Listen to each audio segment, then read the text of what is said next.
August 11th, 2016, the African country of Zambia. A married couple, Americans who were avid exotic game hunters, are packing up to go home to Arizona. But before they leave their cabin in the Kafue National Park, one of them is dead from an apparent accidental gunshot wound. But was it an accident? This case will span 6 years, 2 continents, and 3 countries before anyone is held accountable for this death. Or was it a homicide? This is the case of Larry and Bianca Rudolph, murder on safari. Hey y'all, I'm Kris Calvert. And I'm her husband, Rob Potterworth. Welcome to Hitched to Homicide. For better or worse. Till death do us part.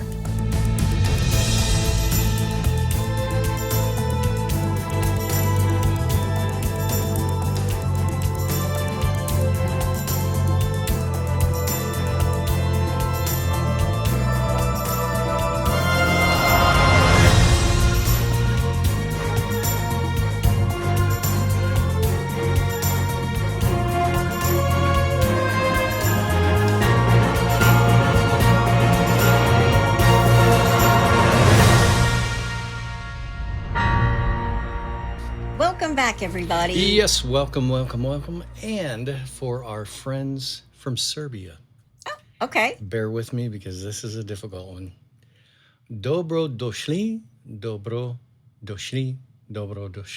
Very nice. Yes, and I said that because Novak Djokovic, who's a tennis player. One of your favorites. Yeah, absolutely, he's my hero. He's the GOAT. Just won his 24th Grand Slam. So there you go. That's for Novak and all this. Everyone from Serbia. I think he's kind of cute too. And I like him. I like to watch him play tennis. He's a good guy too. Just a good guy. Well, wherever you're listening, be sure to like, rate, and review. That helps other people to find us. And you can also watch us on YouTube. Yes. We thank you for all your comments and emails. We appreciate them more than you will ever know. Absolutely. And speaking of people who like to comment. Yeah. You should join our In-Laws and Outlaws, the H2H In-Laws and Outlaws. I say it every week. Go to Facebook. It's a closed group. We love that whole crazy crowd. Yeah. Whenever I'm in like a bad mood, I just go check out the In-Laws and Outlaws. Who has something to say? There's some great memes in there. And now that we're kind of getting into Halloween season, it's just getting it's getting even crazier. Yeah, it's a little bit out of control and we love it. Yes. So if you want to be part of that think hive, go join the In-Laws and Outlaws. Yes. Well, this case, honey, this is really a death do us part case. Really? Yes. Uh-oh. Husband, wife. Wait, let me do this. Sorry, I have a dog in my hand, so I can only use my right hand. But the sentencing was just handed down just last month. So I've watched this case, and I've waited, and here we are. Uh-oh. Before we get started, let me thank some sources. Conan Daily, Find a Grave, ArizonaCentral.com, Anthrotech.com, Animals247.org, Rolling Stone Magazine, The New York Times, CBS News, People Magazine, Law and Crime, The Toronto Sun, The Guardian, and Dateline NBC. Everybody's had a lot to say about this case. A lot of voices. Yep. All right, well, you ready? I am. All right, let's do it. Lawrence Patrick Rudolph, Larry, is born in 1955. It's really hard to find anything about him before he graduates from dental school in 1980 from the University of Pittsburgh as a doctor of general dentistry. Herbie wants to be a dentist. Sir, someday I'd like to be a dentist.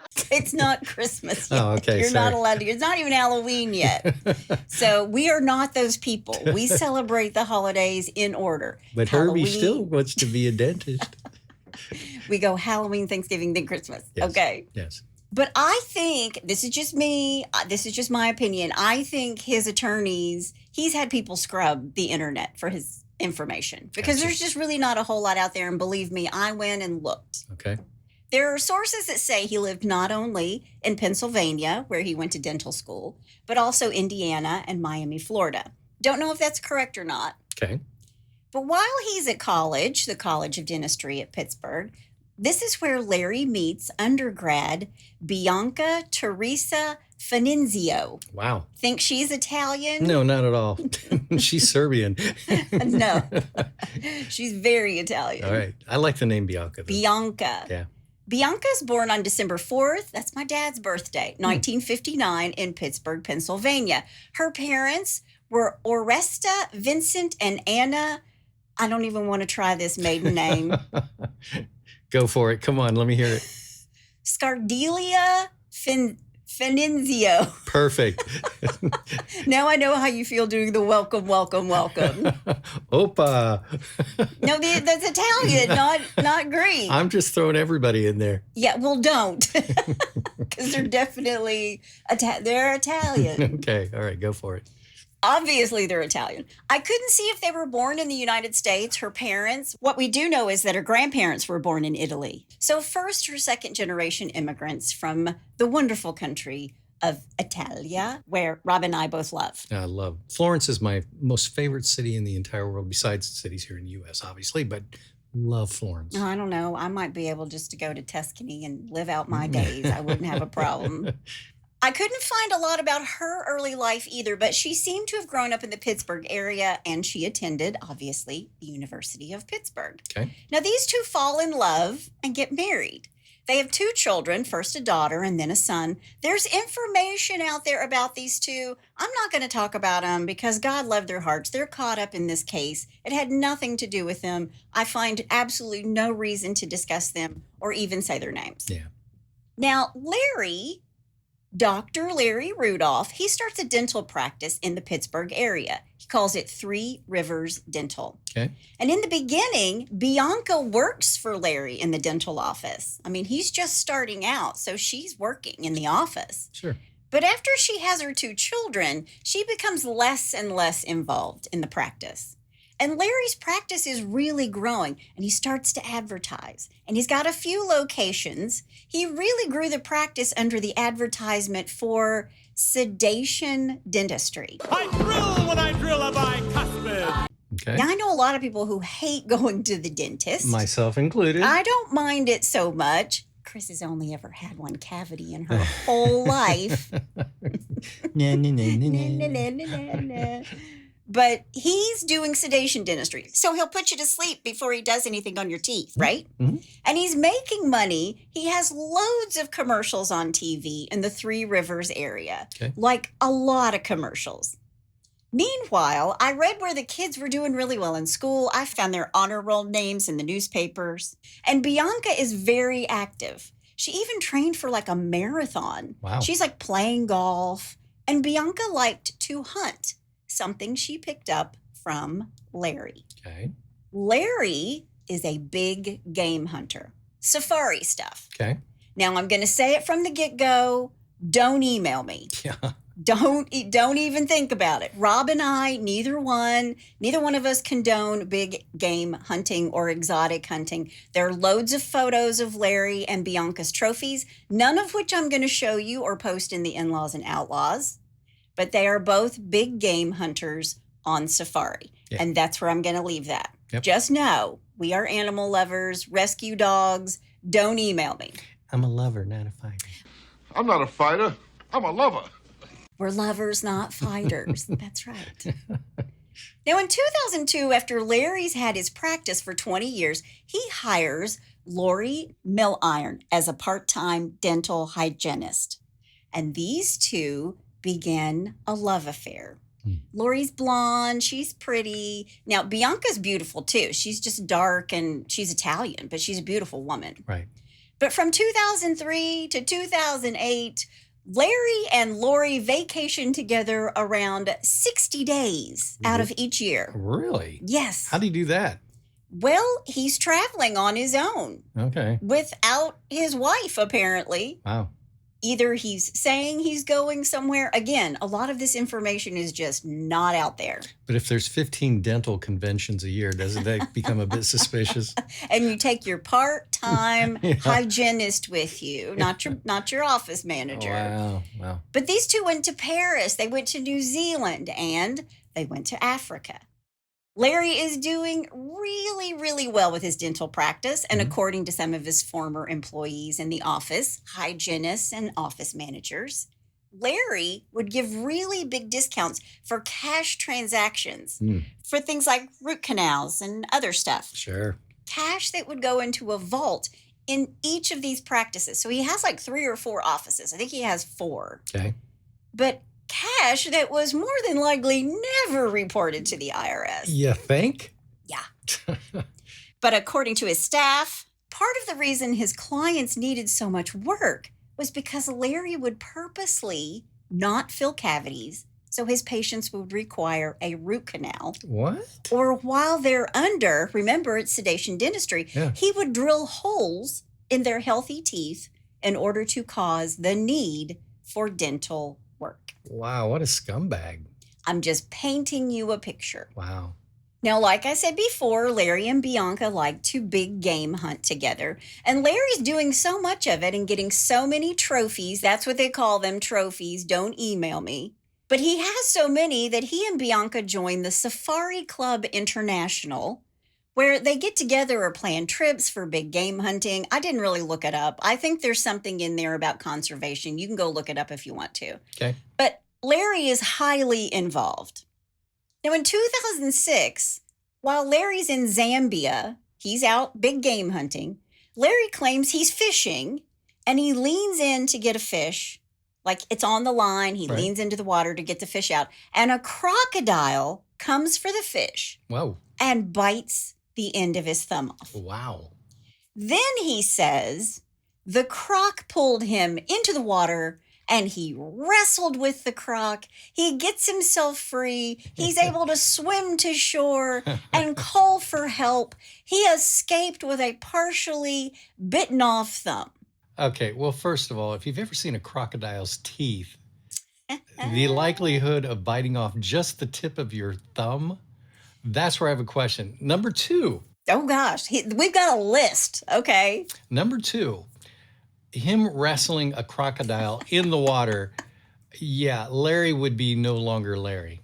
Larry would be probably at the bottom of the river being tenderized. Michael J. Crocodile Dundee. He's Crocodile Dundee in this story, right? I mean, he really is. I just named him Larry the Loser. He's so much more. God. But back in the States, he tells this story. Comes back, he's got a partial thumb. He tells this story back at the Safari Club, at the Safari Club International, and they think his story is total bullshit. I'm calling bullshit. Yeah. Maybe a piranha, not a crocodile. Not only that, the hunting guide who's usually with him, a guy named Spencer Kakomi, who will be Larry and Bianca's guide a lot. Yeah. But on this particular day, he hears 3 shots, which I guess is the international distress signal. And they rush to the scene and they find Larry with his half thumb gone. But the camp staff doesn't think he's had a fight with a crocodile. I mean, this is Zambia, and the guides know what they're talking about, just like you knew what you were talking about from behind a keyboard. Yeah, exactly. They didn't believe Larry any more than his buddies at the Safari Club or any more than Rob right now. Wow. But when the camp staff finds him, they're like, Larry didn't have a fight with a crocodile. He's shot the end of his thumb off. He did this to himself. Yeah. And guess what? Larry's going to get a $30,000 a month disability payment because of this. Really? And he will collect $3.5 million in disability insurance. Wow. Now, he didn't shoot his whole thumb off, just the end of it.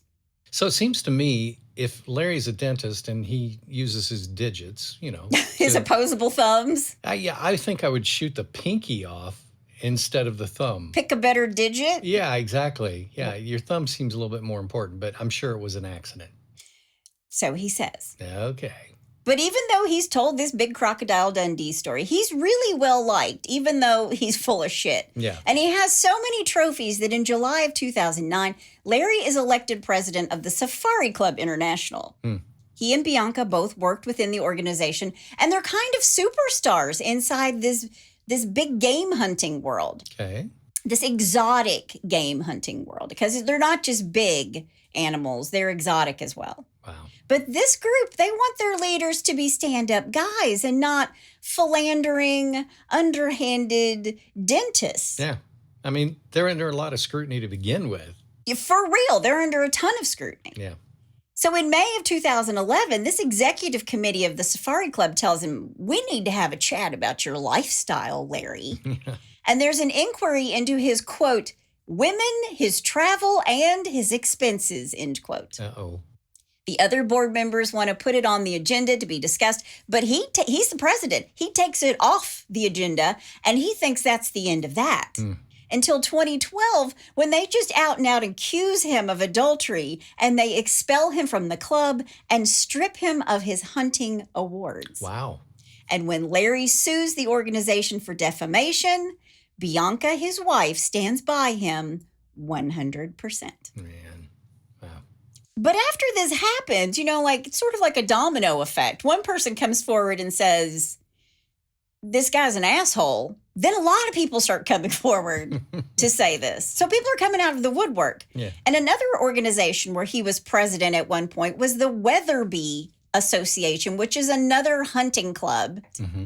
And one of the members and a good friend to Bianca, Betsy Wandke, who worked for the Weatherby Foundation, she was called by Larry at 3 a.m.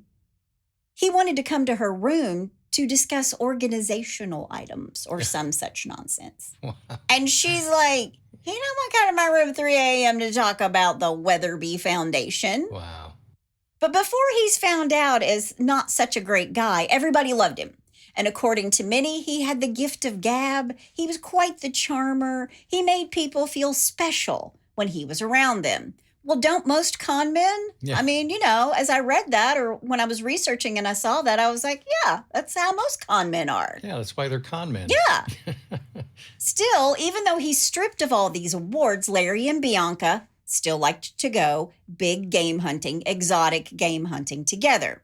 He would go with her and he would go without her, obviously, because he's taking 60 days off the year to be with his mistress. That still cracks me up. But he would go alone, he would go with Bianca, and sometimes he would take his mistress, Lori. So here's what's happening. The practice is booming. He's causing his patients to need all kinds of extra work. He's taking in cash, giving his patients a discount. He's collecting $30,000 a month in disability. He's deep into an affair with Lori Milliron. This is all happening at the same time. Wow. Then in 2015, a woman named Anna Grimley started working as the office manager for Larry. And when she arrives on the scene, she meets Lori, a dental hygienist who worked part-time, but seemed to have lots and lots of authority and lots of responsibility around the office. Okay. Now, apparently she did do some insurance billing stuff and she did do some educational stuff with the office staff on the computer system. But the office is always abuzz with rumors of an affair. Okay. And Larry and Lori always come to work together and they always leave together. I mean, they're a thing, but nobody talks about it. Sure. They're not allowed to talk about it. And when Larry's daughter graduates from dental school and is going to follow in her dad's footsteps, she begins practicing with her dad. And she's wondering, according to those who worked there, who is this Lori woman? What does she do here? And what's she doing with my dad? Yeah. But for some reason, Lori became friends with the new office manager, Anna. Okay. Which makes sense, right? They're both kind of in charge in some capacity. But Lori began sharing information with Anna. Okay. And one day, while Anna was helping Lori put together a dresser, putting together furniture. Right. I don't know this, but it was probably IKEA, and all they had was an Allen wrench and directions in Swedish. But IKEA tested us. We failed. Exactly. they're putting this dresser together, and Lori tells Anna, I'm sleeping with Larry. Oh. And after this, Anna starts asking Larry's daughter, what do you think might be going on between your dad and Lori? Leading the witness, Your Honor. Like she didn't really want to be a part of it. Yeah. And the daughter's like, no, they're just working together. So she's defending her dad and believing Right. that all is on the up and up. Of course. I mean, she doesn't want to believe her dad would be a philanderer. Nobody does, right? In fact, I mean, she's following in her dad's footsteps. Her dad was really her hero. I did read that in some of the research. Okay. But remember, Larry's been outed at the Safari Club.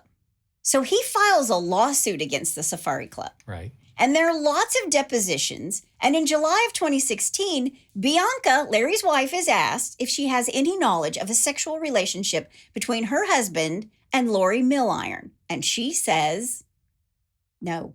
Yeah, she's in denial too. Do you think she knew? Well, we're going to talk about that. All right. I think she knew. Yeah, I think she knew. How did she not know? How could you not know? Yeah. Now, meanwhile, the practice is going so well, and he's getting his $30,000 of disability each month, of course. And Larry and Bianca build a home in Phoenix, a swanky part of Phoenix. And Bianca moves to Arizona, and Larry flies back and forth. He's basically running his practices in Pittsburgh from Arizona and going back and forth. All right. And seeing Linda, because she's in Pittsburgh. Sure. And the wife is in Arizona. Gotcha. Now, Bianca's friends apparently are going to point blank ask her, do you know what's going on? And she either did and she didn't care, or she did, but she was never going to divorce Larry. She was a devout Catholic, and she had views on certain things like divorce and cremation. That's called foreshadowing. Uh-oh. Exactly. Exactly.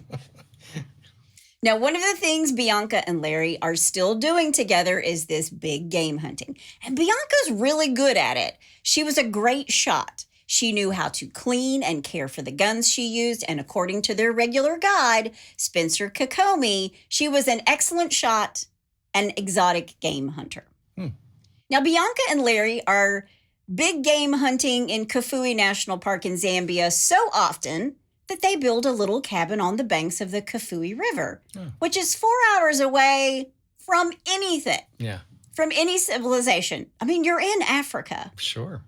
And the capital is a place called Lusaka.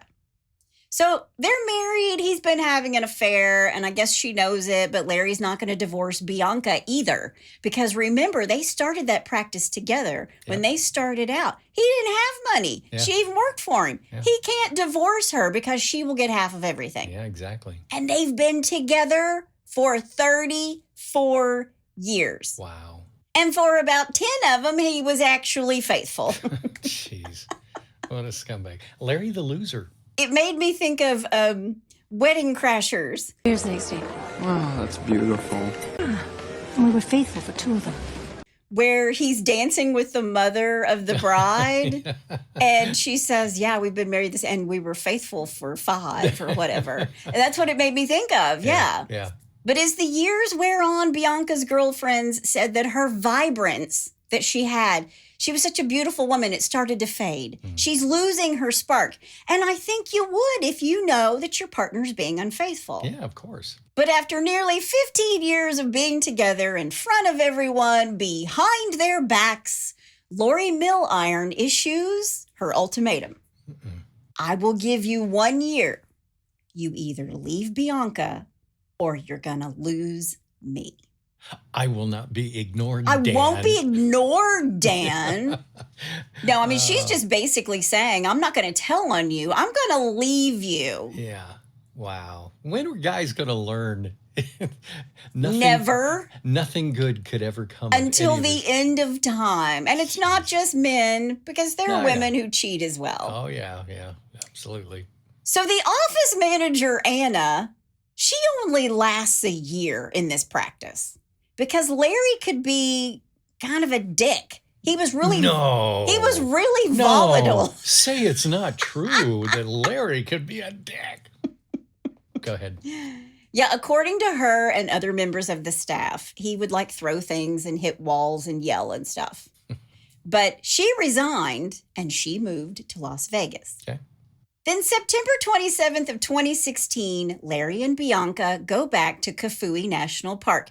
Bianca wants to kill a leopard. They took with them a Remington 375 rifle and a Browning 12-gauge shotgun. Okay. They intended to return to the United States on October 12th, 2016. The plan is to be over there for a little over 2 weeks. But before they fly out of the States to Zambia, Lori helps Larry procure propofol. It's the same drug that killed Michael Jackson. Michael Jackson, yeah. Anesthesiologists sometimes call it milk of amnesia because it looks like milk, but it can be a lethal drug. That's funny that you brought that up because, some people know I had a brain tumor. And I remember going into surgery and the anesthesiologist said, we're going to give you the special stuff today, the milk of amnesia. Yeah, milk of amnesia. And he goes, I want you to start counting. Counting back from 10. From 10. And I went, 10. That was it. Well, that's what Michael Jackson was using to help him sleep. They were just putting him out. Jeez. But this propofol arrives at the dental practice before Larry and Bianca leave for their cabin in Africa. Now, whether Larry packed it or not is a mystery. During the nearly 2 weeks in Zambia, Bianca did not kill the leopard, but she did have other, quote, trophies. Again, don't email me. I'm using their language, right? We neither condemn or condone. On the morning of October 11th, 2016, around 5:30 a.m., Larry and Bianca are preparing to leave Kafue National Park and their cabin to go home. They have a wedding to attend. Their nephew on Bianca's side is getting married. Okay. Now, according to Larry, well, they're two different stories. So here's number one. According to the sources and the people in Zambia, it's very early in the morning and these two are packing up. Larry is in the bathroom taking a shower. He hears a gunshot while he's taking the shower. He gets out and he finds his wife on the bedroom floor bleeding from the chest. Larry says the shotgun had been left loaded from the hunt the day before and that the gun went off while Bianca was trying to pack it into its soft-sided case. Now, other than Spencer the guide, there was also a man named Godfrey Nakubri. He was the camp manager. Quote, they were a good couple, very humble, especially Bianca, end quote. Godfrey is also near the cabin when the shot goes off. And he's nearby because he wants to say goodbye to Larry and Bianca. Right. And Godfrey hears the gunfire and a voice that is yelling. And Godfrey and Spencer are both really surprised to hear a gunshot because it's so close to the cabins. And that's just not something that happens. Sure. So Spencer rushes to the cabin and sees Bianca lying in the floor in a pool of blood.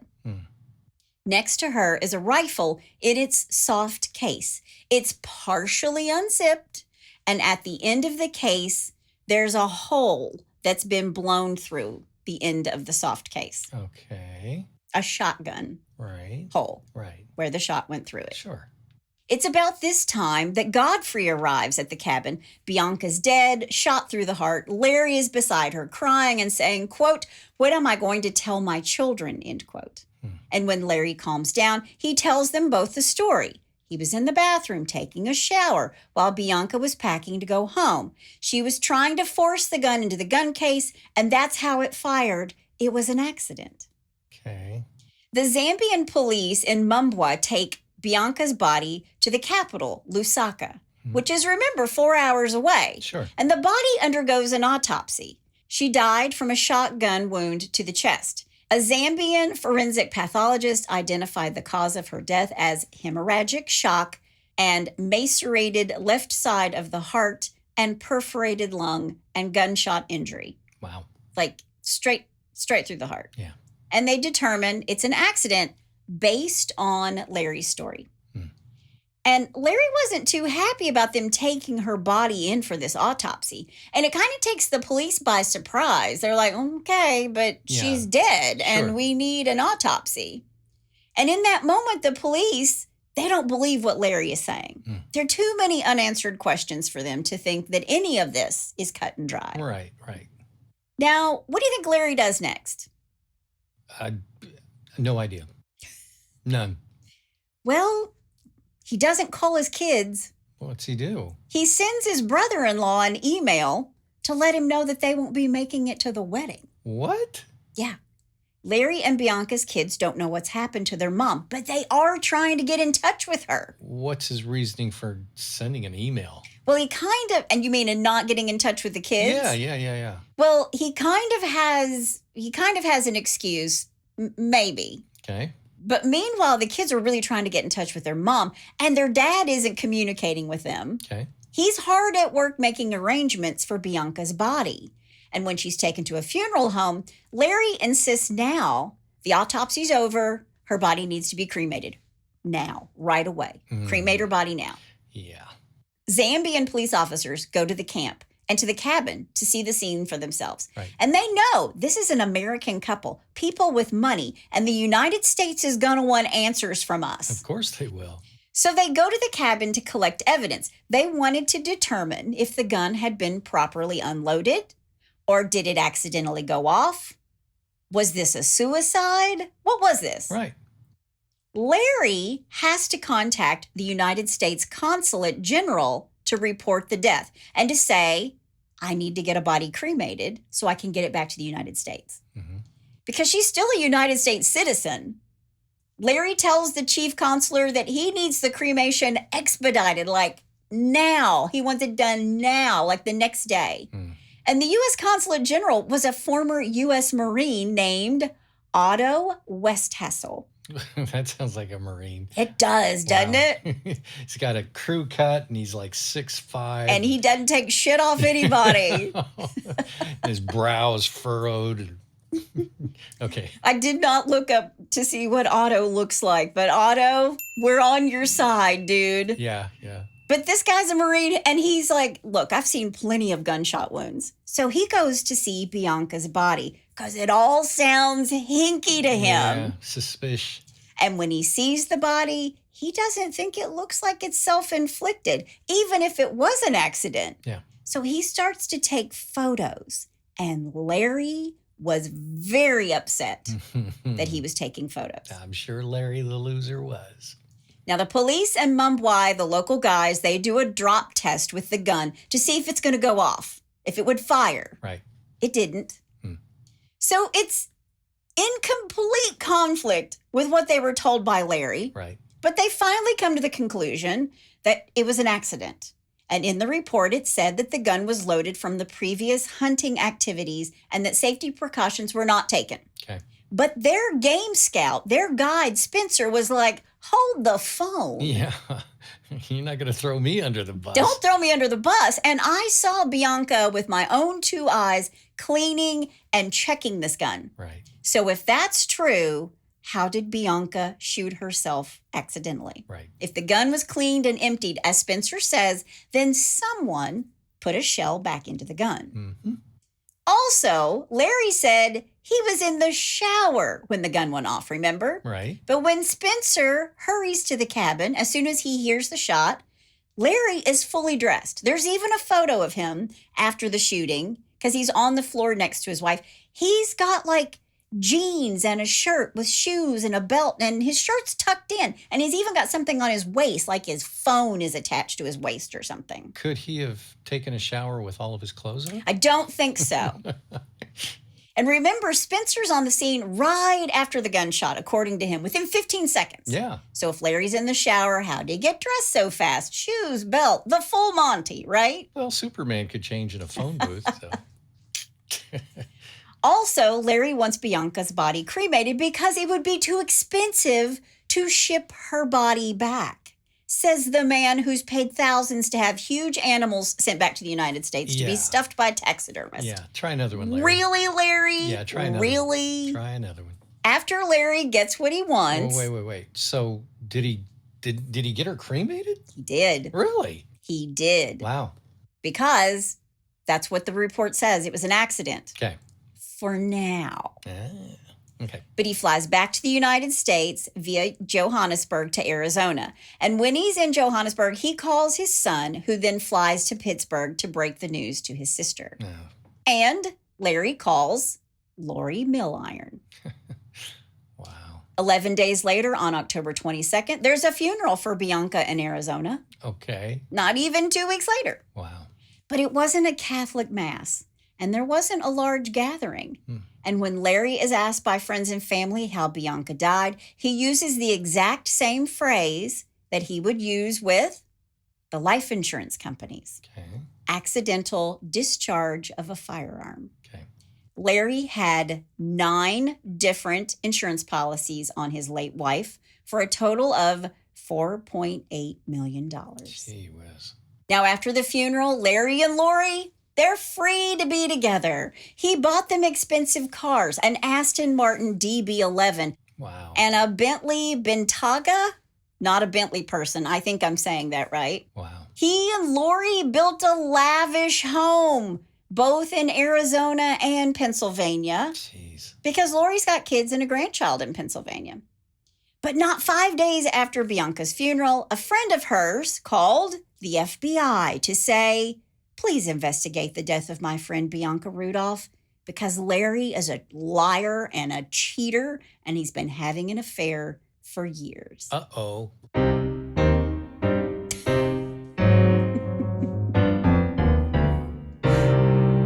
Okay, go ahead. But I just imagine, like, the FBI gets his phone call, and it's like a dog's ears, like, wait, what? Huh? You know, it's like, Yeah. whoa. But as you might imagine, Bianca's death is national news. And Larry's former office manager, Anna Grimley, the one who heard all about the affair while she and Lori were putting together the dresser, Right. she sees this story. And at first she's thinking, I'm going to keep my nose out of this. Yeah. But finally, she calls the FBI, where she is in Las Vegas, to say, look he was having an affair and nobody was allowed to talk about it. But she told me. And they're like, this is the FBI. The FBI is like, honey, you're not the only person who's made this phone call. Oh, wow. And not only that, yet another friend had called to say Bianca had strong feelings about being cremated, and she would never want her body to be cremated. Yeah. Wow. So FBI agents go to Vegas to meet Anna, and Anna tells them, Lori gave Larry an ultimatum. You have 1 year to get rid of Bianca or I'm leaving. And now we have motive.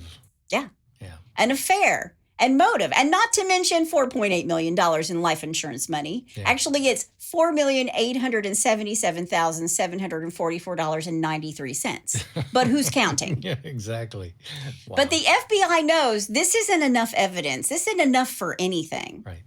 Meanwhile, Lori's moved into the big house in Arizona, and months turned into years. And Lori and Larry are living the high life in their Aston Martin and their Bentley.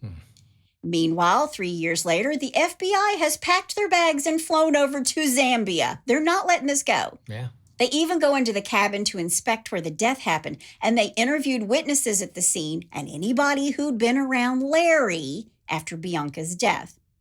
And what the FBI learns from Spencer, the guide, is that Larry didn't want to go to the police that day because he was afraid. Larry was afraid they were going to arrest him. And Spencer also tells the FBI that at first, Larry said he wanted to kill himself because his wife had just committed suicide. Then he changed his story and said it was an accident while she was packing up the gun. Okay. The FBI also speaks with Betsy, the other female hunter who Larry wanted to meet in her room at 3 a.m. Right. That Betsy? Yeah. Betsy tells authorities that Bianca would never mishandle a firearm. Right. And she tells them, look, she either killed herself or she was murdered, but it was not an accident. Now, the Zambian government has said it was an accident, and even the 9 insurance companies signed off on it as an accident. But the FBI is not letting this go, just like Scotty with a chew toy. She's like a little dog with a chew toy. Not letting it go. It's either going to be destroyed or he'll just keep chewing on it forever. Not letting it go. Yeah. They learn about the 2006 crocodile thumb eating incident and his insurance claim for disability to the tune of $30,000 a month. So the FBI is thinking, if this dude would shoot off his own thumb for some money, Yeah. what would he do to get rid of Bianca in order to cash in her life insurance policies and be rid of her without a divorce and a 50-50 split of their assets so he can be with his girlfriend? Right. Then in early 2020, Larry and Lori, they're living in high cotton. Lori's in the mansion that Larry and Bianca built, but they're building a newer, bigger, more beautiful home. And while this happens, Larry and Lori are enjoying the good life. Mm-hmm. There was this place in Arizona that they liked to eat outside of Phoenix called Steak 44. Okay. It was a high-end restaurant and bar where Lori and Larry liked to come for dinner, and they always sat at the bar. Okay. Now at Steak 44, like a lot of people have, they're regulars there. They had a regular bartender who knew their order. He would make them martinis. He would say hello, chit-chat up with them. Mm-hmm. But one night, as bartender Brian Lovelace, great name Brian, is behind the bar and Lori and Larry are having their drinks and dinner, they're having a little bit of a tiff. They're having a little bit of an argument. Is there a little crack in the relationship there? She didn't want the Aston Martin. Yeah. Come on, Larry.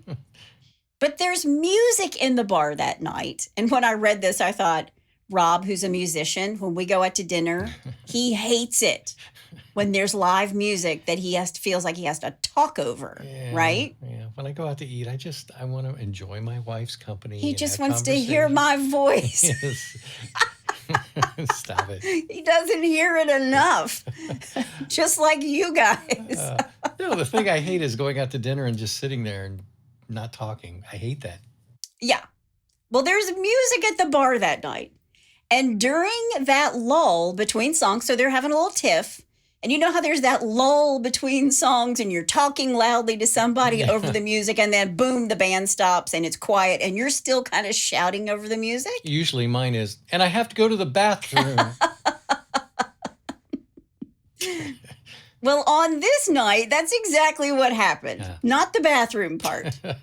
And when the music stopped and these two are still fighting, Larry says, quote, "I killed my wife for you," end quote. Wow, Larry, what the? Oh my God! Wow, Larry the idiot. Yeah, it made me think of those old E.F. Hutton commercials. And if you're like really young, you have absolutely no idea what I'm talking about. Yeah. But somebody will talk about a stock, tip, and they'll be like, when E.F. Hutton talks, everybody stops and leans in and listens. Yeah. And E.F. Hutton says, Yeah, it's like... Yeah, I don't have an alliteration for Larry the idiot. But it's like Eddie Murphy in Trading Places when he's out to dinner with all those people. It's really loud, and then he starts to talk. I can think of 3 real good reasons why you shouldn't do something like that, Judge. I can give you 3 good reasons for that. And everybody stops and leans in and listens. Yep. So that's what happened. I killed my wife for you. And Brian, the bartender, is like, hold up. Yeah. I thought Lori was your wife. Yeah. Wow. He's thinking Lori is his wife. So Lori does know about the murder then? Lori knows everything. Yeah. Yes. Oh, God, yeah. Okay. Well, if it's a murder. Yeah. If it's a murder, they're just investigating, right? And he doesn't really know that. Okay. But Lori storms out of the bar in the restaurant. Larry quickly pays the bill, follows her out. Now, you know how you have group texts with people, especially like people you work with? Sure. Well, Brian puts it out into the group text that night, like, dudes, you're not going to believe this, but Wow. this is what happened with Larry and Laura tonight. He goes home, he tells his wife, Amber, and she says, let it go. This is a wealthy, powerful man. You have a wife, me, you have 2 kids over there, head down, eyes on your own paper, stay out of it. Yep. But the other bartenders are like, dude, that's the end of Lori. Like, they're making it a joke, thinking like he's going to kill her. Yeah. And a couple months later, Larry and Lori show back up at Steak 44, sit at the bar as if nothing ever happened. Wow. Nothing to see here. Yeah. Move along. I was just joking. Nearly 2 years roll by, and Brian Lovelace, he's no longer a bartender. He started a lifestyle streaming platform, which is called Live Live. It's a streaming platform that allows you to search for your favorite things to do and see them live before you get there. It's an app, but he's not bartending. Okay. But he's still friends with all those people in that old group text message, right? In that message group. Sure. And he gets a message from one of his friends, coworkers, It's a link to a story about how Larry's wife was killed accidentally in Zambia. And now the article says it's an accident. And again, husband and dad of 2 kids. So Brian is still like, head down, eyes on my own paper. Yeah. And I get it. Why would you want to stick your nose into a wealthy, powerful man's business Sure. when all the press is saying that the death had been deemed an accident? Why would you start a kerfuffle, right? Right.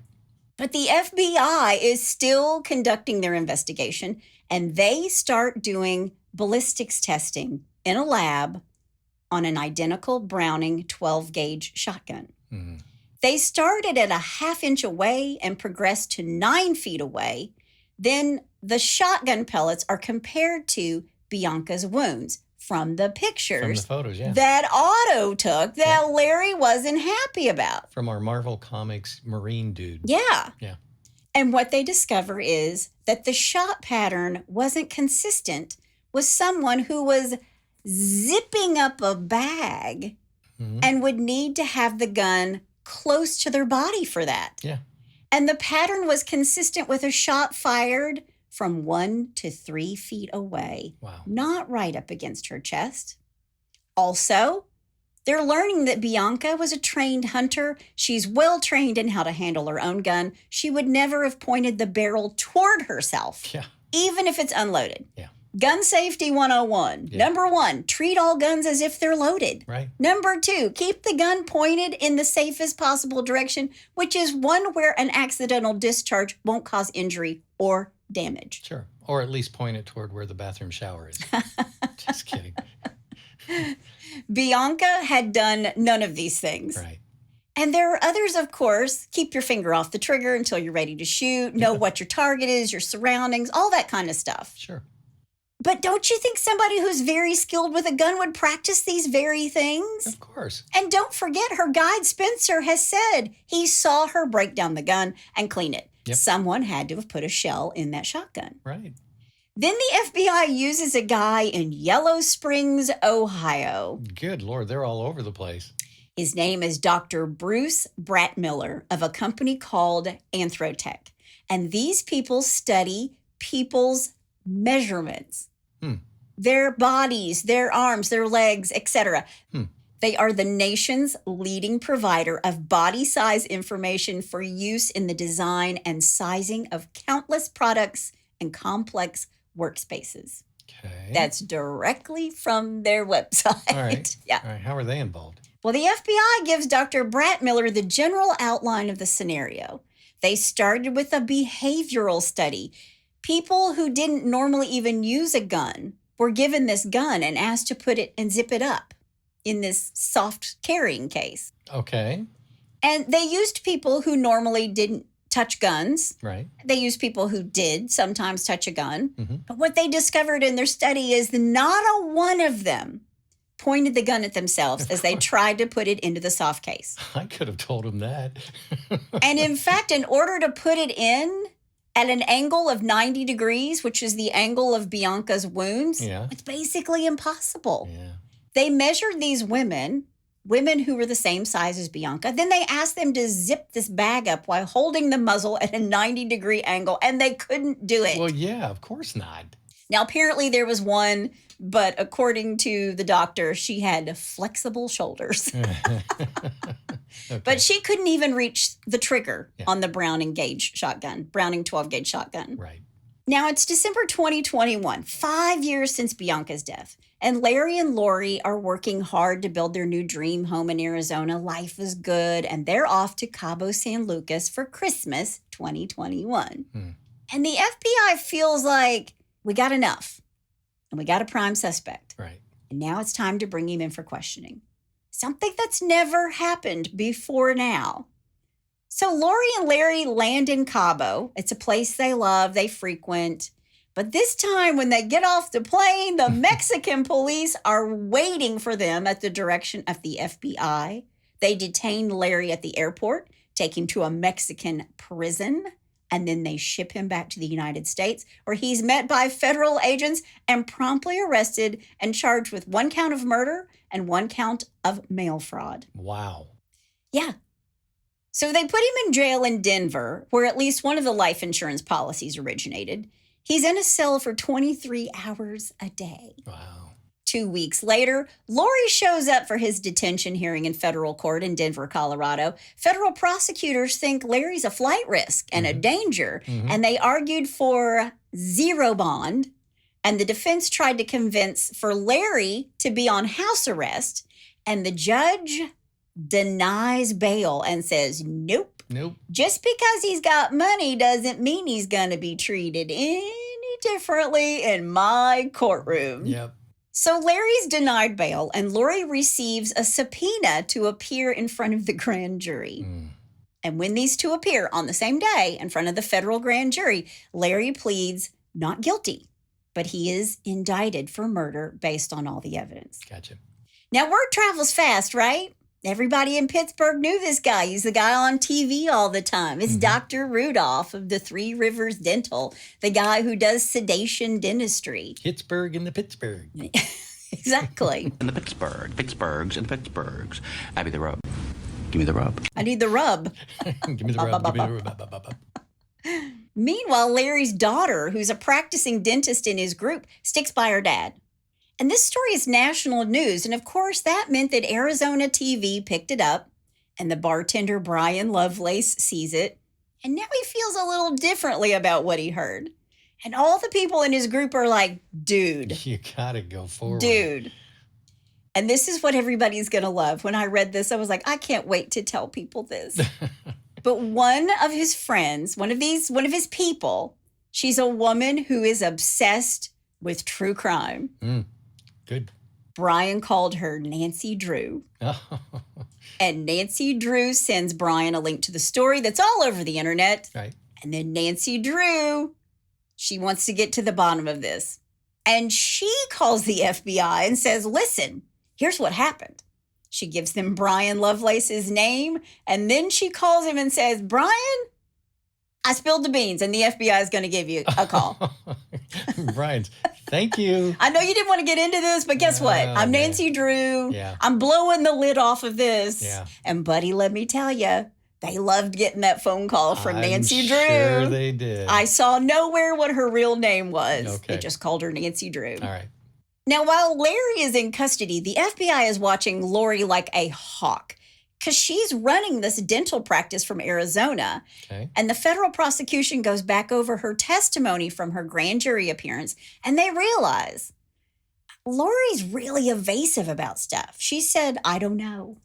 I don't recall a bunch. Yeah. This is a woman who was in a long-term affair with Larry, and after the death of Bianca, moved in with him, started driving her fancy car, and started building not just a new home with him, but a life. He had so much motive.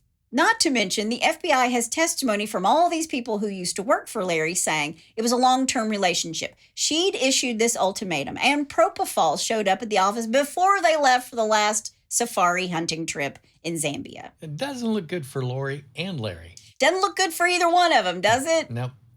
6 weeks after Laurie testifies in front of the grand jury, her attorney gets a call from the FBI. We have a warrant for Laurie's arrest, and we're outside her home right now. Wow. They put her in shackles and they carted her off because she had given misleading or evasive answers to the grand jury, specifically about Larry and how he supported her. Obstruction, perjury, and accessory after the fact. This is her crime, right? Wow. And the 2 outstanding parking tickets she had. For her Aston Martin. That's what took her over the top. Yep.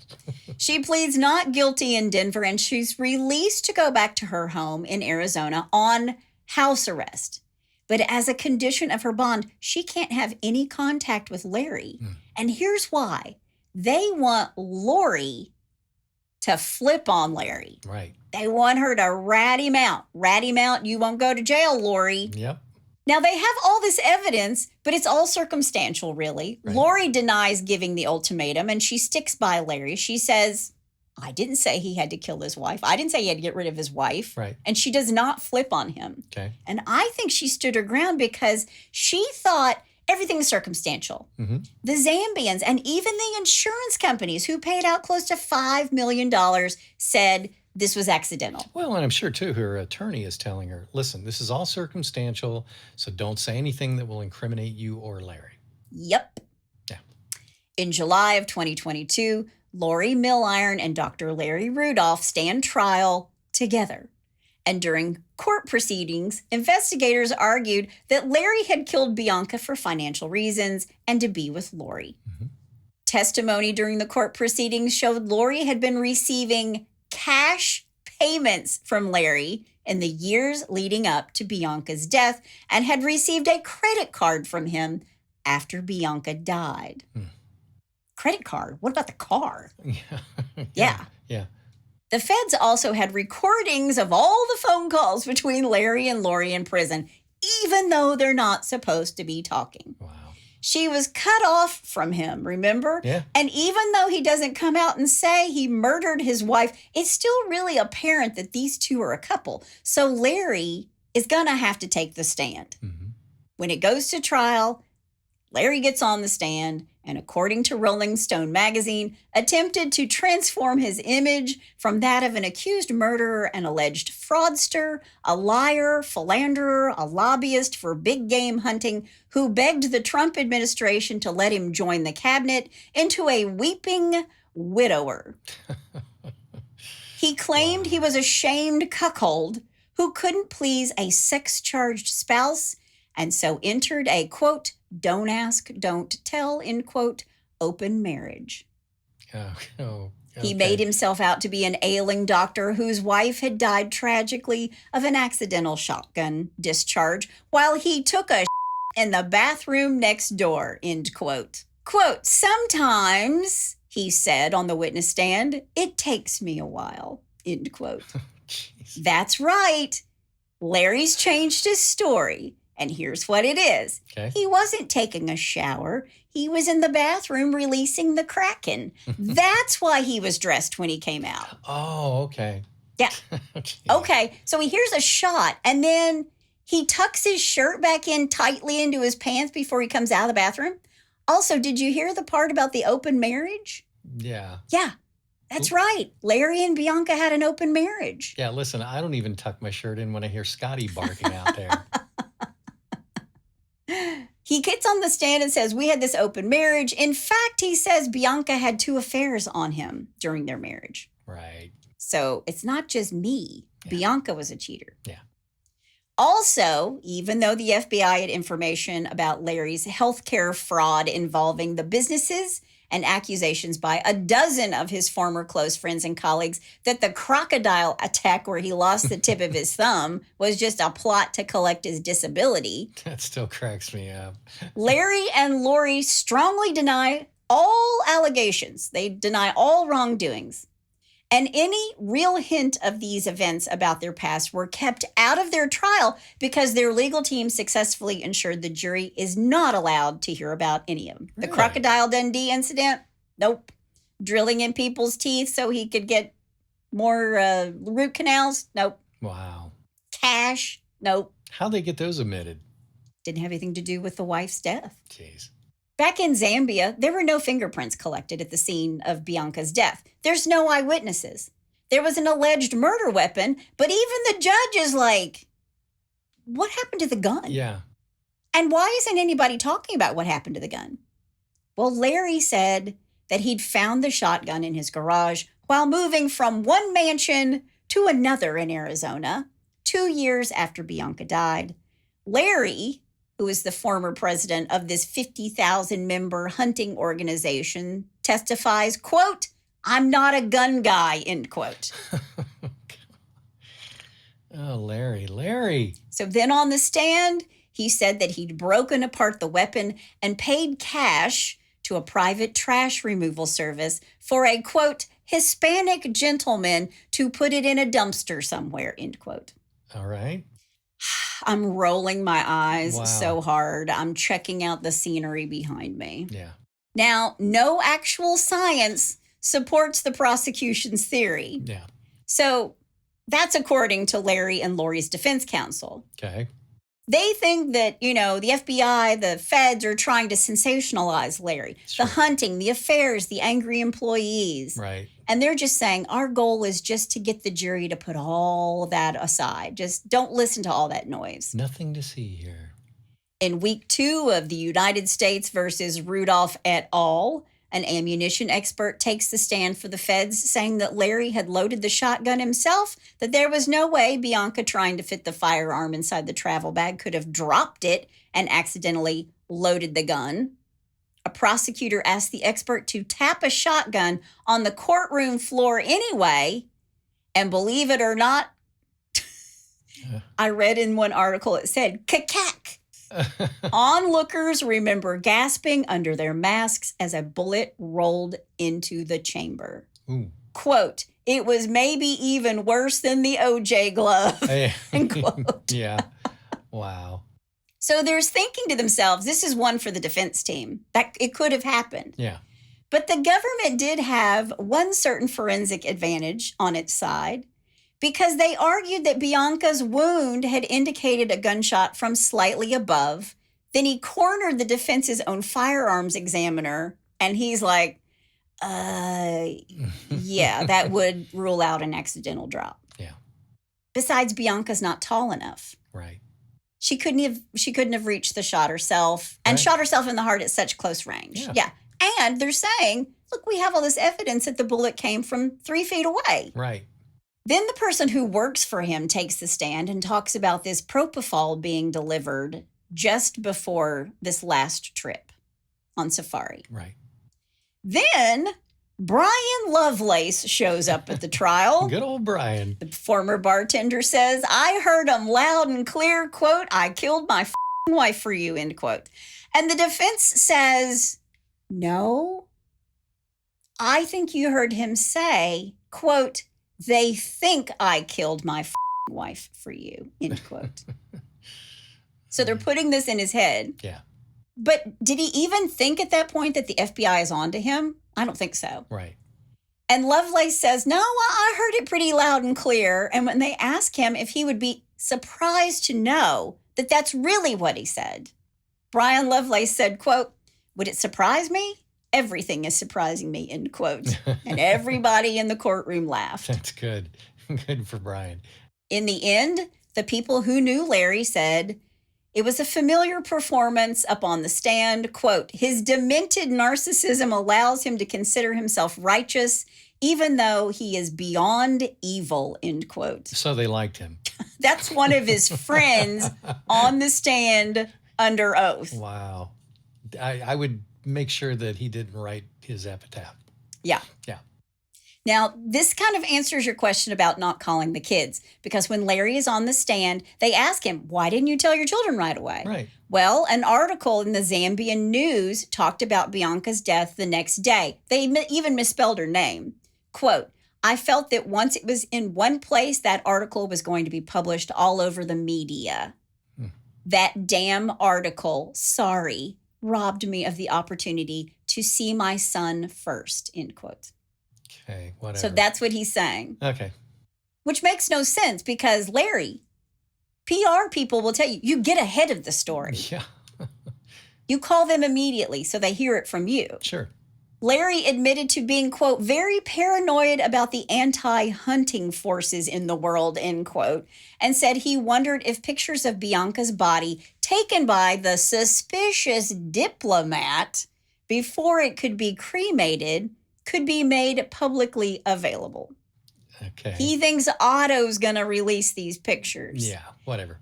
And the prosecution looks at him and says, quote, "The American embassy isn't TMZ, is it?" end quote. Nice. Then there was a post-nuptial agreement that comes forward, apparently signed by Bianca just months before her death and witnessed by one of Larry's longtime friends. It said that in the aftermath of her 2 affairs, a pot of $2 million is what she would get in a divorce, as opposed to his $7 million. So was the whole he didn't want to divorce her because he didn't want to split the spoils, is that out the window? Yeah. And they go after this guy who said he witnessed it, but he never deviates. Like the FBI apparently went to his house and started like tearing through stuff. But while Larry is on the witness stand, he gives a very teary testimonial, 2 days and 5 hours of crying, where even though he told of Bianca's indiscretions, what about the fling he had in Vegas with a girl named Tammy, or maybe it was Tiffany? This happened as soon as he returned from Zambia. Oh, wow. Are these the actions of a grieving widower? Yeah. Hey, Lori, he's even cheating on you. Yeah, well, you can't change a leopard's spots. When the jury went out to deliberate, Lori, who is on house arrest, remember, she goes back to her Airbnb with the defense team and her family, and she's drinking wine and kicking up her heels. She thinks they're off the hook. Right. And why do we know this? Well, she let Rolling Stone follow her around for this story. Oh, really? But when the jury comes back after about a day and a half of deliberation, and on August 1st, 2022, a federal jury found him guilty. There. Both of them. Oh, wow. Now, another year passes before he's sentenced, before either of them are sentenced. Dr. Larry Rudolph, now 68 years old, will spend the rest of his life in federal prison and have to pay nearly $7 million in financial penalties. Wow.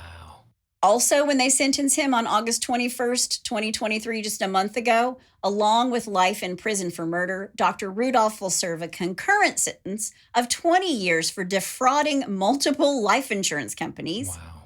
He will also have to pay about $4.8 million in restitution, plus a fine of $2 million and a $200,000 special assessment on one count of murder of a U.S. national in a foreign country and one count of mail fraud. Wow. As for Lori Milliron, who was so excited to get into her new mansion in Arizona, on June 23rd, 2023, Lori was sentenced to 17 years in federal prison for accessory to murder. Wow. And she was ordered to pay a fine of $250,000. Now, Larry's daughter gave an impact statement, which was just so heart-wrenching. I really feel for Larry's family because they lost their mother, too. Sure. Yeah. Judge William J. Martinez argued that the long sentence for Lori was well-deserved because evidence pointed to her, quote, encouraging, end quote, the crime. He added that Lori seemed unrepentant in her part because he judged her emotionally unmoved when she was shown graphic images and listened to wrenching testimony during the trial. So the judge is watching her and she's just like, yeah, whatever. Yeah. Wow. Both Larry and Lori are appealing these sentences. And now we wait because they're going to appeal it all of it, both of them. Sure. But for now, they both sit in federal prisons awaiting those appeals. But that is the story of Dr. Rudolph, his wife Bianca, and his lover Lori. And that's all I have to say about that. Well, it sounds like Lori's going to be an old woman by the time she breathes free air, but I mean, they're both kind of old now. Yeah, I mean, I'm pretty sure she's in her 60s as well. yeah, Larry's going to be as old as Methuselah by the time he has a chance to get out of He there. doesn't have a chance. Yeah, no, he's Life in prison, buddy. Larry's done. But he is in federal prison. Yeah. So maybe white collar. I don't know. Yeah. Well, I'm glad he's put away. There you go. Me too. All right. Well, let's move away from that to a little bless your heart. Well, bless your heart. All right, I got some good ones for you. I need a good one All after right. being on African safari today. The first one I'm calling, now, that doesn't look like a spare tire. Okay. A Bronx man wanted by the NYPD was arrested in Pennsylvania on Wednesday after he was found locked in the trunk of a car, a report said. He was in the trunk? Yep. Okay. Leon Syham Parks, 25, was discovered in a 2016 Dodge Challenger by an employee at an auto auction in Lancaster County, Pennsylvania, according to Lancaster Online. Okay. Quote, I opened up the trunk to take a picture, and there was a guy in there, the employee said. What? What? Leeds added that he quickly went to get Park's water because he wasn't moving a whole lot. Oh, no. Yeah, the auction yard was about 90 miles west of Philadelphia, so the guy was in there the entire time. Did he say how he got in there? Yeah, let me go on. Oh, sorry. Parks is wanted on drugs and weapon charges, according to public records. He was reportedly uncooperative and identified by his fingerprints. It was not clear on Thursday how Parks got into the trunk of the car. Yikes. A car that went to auction, no less. Yeah. And it was 90 miles away. So you don't even know how long this guy was in there. In the trunk, yeah. Maybe that was the plan. Yeah. Bless his heart. Yeah. Okay, number 2. There are priorities. Okay. All right. Modern technology foiled this felon when he and a mate were found with 103 grams of marijuana in their car. Okay. While they were at the station for questioning, a third man sent a text message to one of their mobile phones saying, "Hey, water my weed, please." Water my weed? Please. At least he was courteous. The police went to his place and found a small backyard plantation. The driver was convicted of possession and the intention to deal drugs. Okay. His 2 friends were let off due to lack of evidence. Where was this? Do you know? I'm not sure. Oh, okay. Okay. Yeah. All right. All right. Number 3, and finally, that's not mine. According to a police report, early Friday morning, a woman was pulled over near a hotel in Griswold Road in El Raya, Ohio. Okay. Seconds into the stop, the officer said he saw Elizabeth Johnson place her hands under her shirt and shove something in her bra. All right. The officer ordered Johnson out of the car. The report says Johnson locked the door and refused to come out. After the officer convinced Johnson to get out of the car, the report says she was still yelling and uncooperative. Okay. She told the officer she was carrying nothing illegal. Okay. Johnson reportedly screamed, "Fine, you want to see what I have?" and lifted up her shirt and bra, according to the report. The officer said upon doing so, a crack pipe fell from her bra. It's not Mardi Gras, honey. Don't show anything. Yeah, exactly. Oh my gosh. So there's your bless your heart. Oh, bless your heart. Don't try to stuff your crack pipe in your bra. Yeah. There are other places. Do not give anybody ideas. Don't do drugs, y'all. Yeah, don't do that. Just don't do drugs. Well, if you ever bless your heart or you know somebody's heart who needs blessing, all you have to do is go to hitchedhomicide.com where there's a pull-down menu. Yep. And while you're there, you can also suggest a case. Yes. That's all we have today. That's my amazing husband out there. And that's my beautiful bride in the booth. Join us next time on Hitched to Homicide. Bye, y'all.